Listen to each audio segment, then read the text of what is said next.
Indexed Annuities 101. This is somewhat of a longer segment than most other segments. We usually try to keep them to an amount less than 15 minutes. However, this one is a little bit longer, particularly because um, it goes into another, it really transitions into another segment, which is utilizing the non-qualified index annuity as collateral for a financed life product to sort of double up on your return.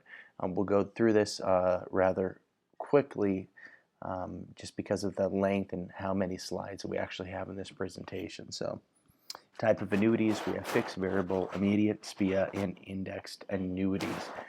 Traditional fixed annuities have, for an initial period, the insurance company guaranteeing a preset rate of interest based on the annuity purchased. The bottom line, they offer a guaranteed stream of income during annuitization. Variable annuities, variable, more risk, potential higher reward, but for more risk. So they do permit investment in a series of underlying subaccounts, and the account value will fluctuate as a result of the performance of the subaccounts. So really have two polar, not polar opposites, but sort of two extremes of the subset that is the annuity marketplace: fixed annuities and variable annuities. Furthermore, variable annuities have a mortality and expense cost and subaccount management fees on average 2.3%.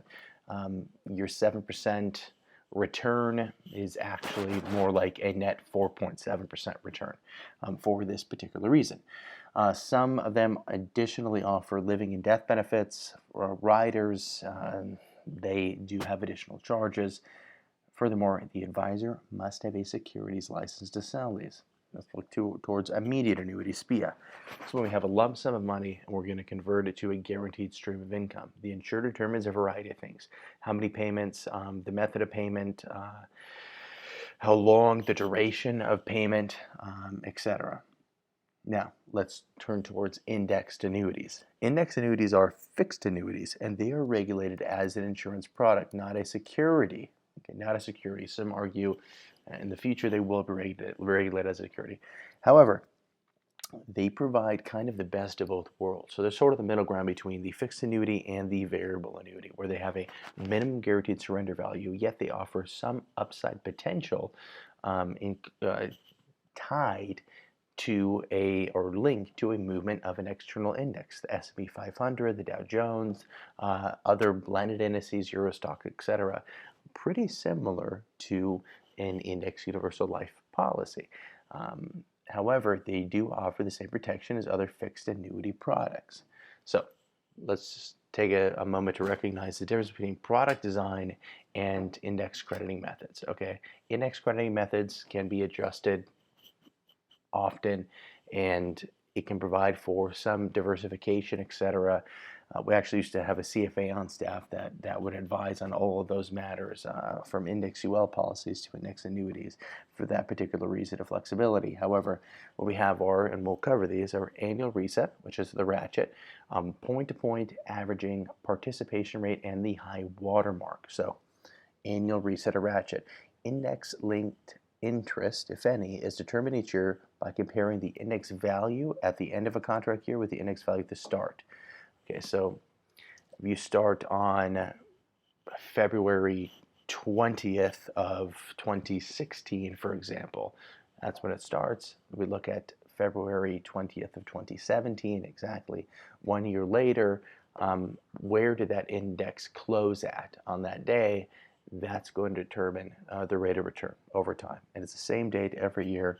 Allow a few weeks for the crediting to actually show in your account, which is known as the sweep period. Furthermore, it is credited each year at the end of the term. Now, annual reset.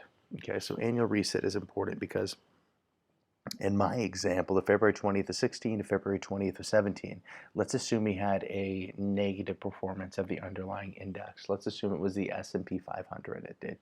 It performed at a negative 5% return, let's say. We would get a guaranteed 0 in this example, okay, 0% crediting. Let's imagine that's what's happening there. And then the next year, let's imagine that the index performs at 10%. So then we get a 10% return.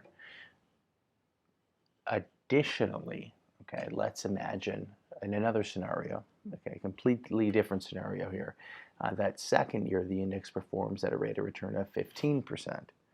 Yet our cap on this particular strategy is 10%. Even though it performed at a rate higher than our cap, we only receive 10%. You see, your risk is mitigated on either end of this. It's sort of a middle strategy as comparing the fixed index strategy to a variable index strategy. And that's what the annual reset is doing. So point to point, here's a basic example, is imagine the point-to-point product is leading to the S&P 500. We have a start value of 800 and an ending value of 880. Your index credited is 10%. Sort of in summary of what we just discussed. Averaging, okay. Index-linked interest, if any, is based on the average of an index value at a monthly, daily, or annual contract date. What I explained was annual point-to-point averaging. However, there are other averaging methods we can use, and this really is product design. The index averaging may occur at the beginning, the end, or throughout the entire term of the annuity, hence monthly, quarterly, daily, etc. Participation rate is a portion of the index change is credited to the total account value. For example, a 50% participation rate. Here we go. You're only participating in half of the index, right? So you're a little less risky, but less upside potential. So in the same example we showed, point to point, say it's the S&P 500 is our benchmark index. We're starting value at 800. Obviously these numbers are way off. However, just take them for sake of conversation. Or any values at 80. If we're at a 50% par rate and the index credits here based off this value at 10%, we're only going to receive a 5% crediting rate. Now the high water mark, okay, within this point to point, the index is decided by looking at the index value at various points during the term, usually the annual anniversaries of the date the annuity was purchased. This is important. Interest is based on the difference between the highest value and the highest index value and value at the start of the term, and it's credited at the end of the term. Okay, so it's just another, there's so many different variations of this within these different annuities for different carriers, etc. But these are just some generalities, really generalities around some of the methodologies here. So another point on index annuities crediting method, we have cap, spread, par rate, averaging. So the cap is the maximum that can be credited to an annuity during any crediting period.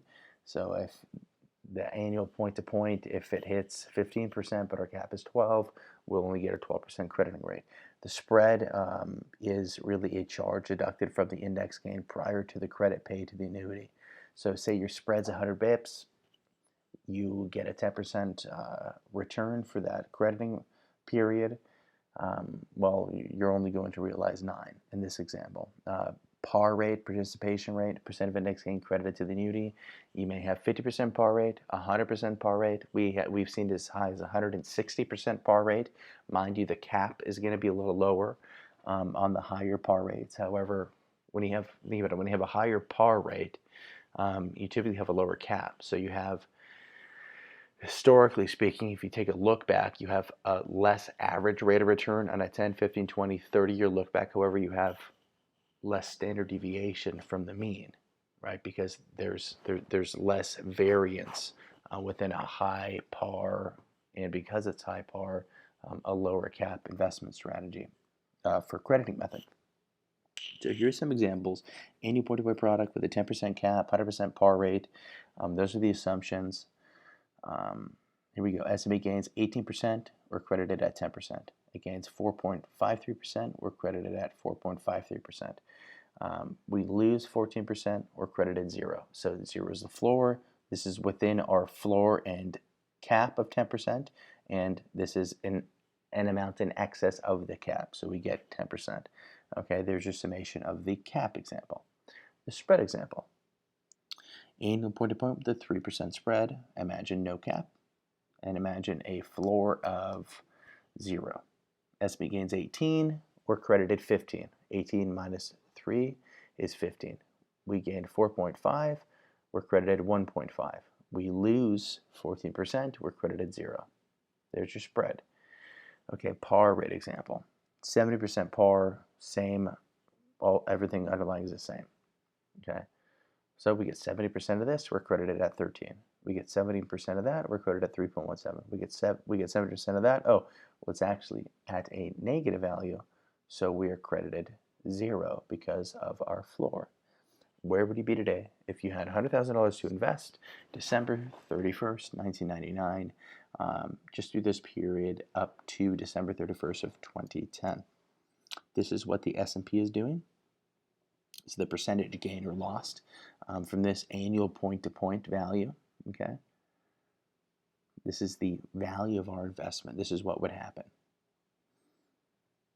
Okay, if we were investing directly into the market as opposed to investing directly into an annuity, for example. Okay, 10% cap and a 0% floor.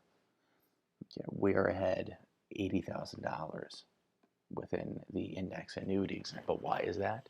Whenever you have a negative rate of return, your actual rate of return is not going to equal your average rate of return. All right. Average rate of return is 13% here, but your actual rate of return is far less than that. Okay. In this scenario, your actual is going to equal your average just because of the floor. So, interestingly enough, investment strategists will encourage buying low, selling high. However, in reality, this is not what occurs in the marketplace. More often than not, investors buy high and they sell low. Now let's look at the returns for the past 20 years. This is from 86 to 05. S&P 11.9%. Equity mutual fund return 9.3%. Equity mutual fund investor 3.9%. And inflation is 3%. Always take that into account, then inflation.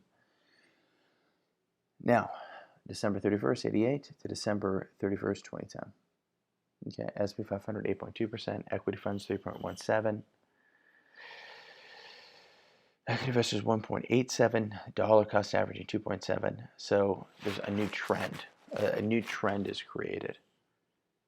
Okay. And it's the index trend. And separate calculation from index interest credited. The client's going to receive the greater two values, either a 30% guarantee on 90%, a 3% guarantee on 90% of premium common. Okay, so here's what happens. This is our index value, and this is our guaranteed value.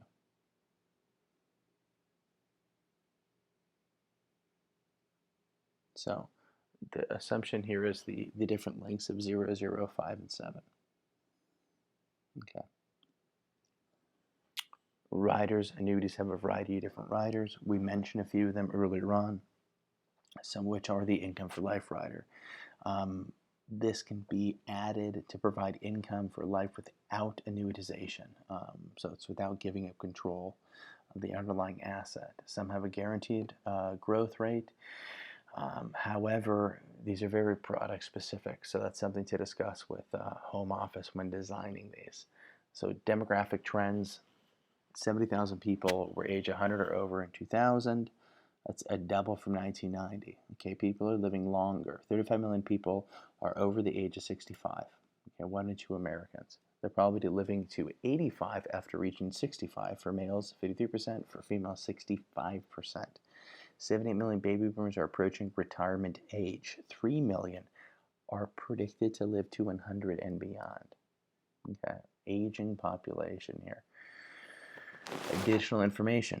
Okay, 31 plus billion fixed income annuity sales in 2010, 25 billion in 2008, 14 billion in 2003. Only 12% of licensed agents have ever sold an indexed annuity. This is from LIMRA and some other sources.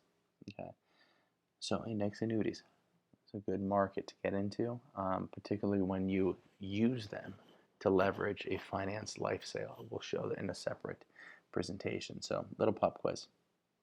Over a 10-year period ending December 31st, 2010, the total change in the S&P 500 index was A, up over 25, B, up over 8, C, down over 8, or D, down over 25. Which of the four?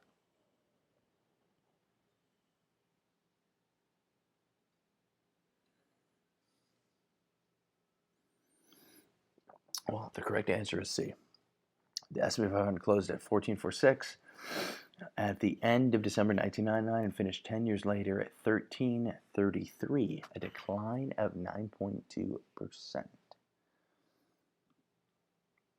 Now, another question. If an index annuity has a maximum cap on an interest credited at 8% and the index goes up 8%, who gets to keep the additional return? Where does that money go? A, the annuity owner, B, the insurance company, C, the insurance agent, or D, none of the above? Who gets to keep the additional return? I love that, the insurance agent. Oh my gosh. Answer. The correct answer is D, none of the above. The seller of the index link option, it's just an option, to the insurance carrier retains all of the upside that is not purchased. If the index increases, say 20%, the index link seller would pay 8% to the carrier and keep the rest. So none of the above get the upside in that example. Again, I think fundamentally what's going on, why does it make sense? The annuity reset example. Every year, point to point, whatever strategy you're on, it resets. Your return resets. You get a new start every year. Look at the averages here. Okay? The averages, average rate of return does not equal actual return in any given year that you have a negative return. Okay? So a little bit about index annuities, and we'll tie that into which I hope you will watch, is an index annuity finance life sale strategy webinar where we bring both of them together to double the return.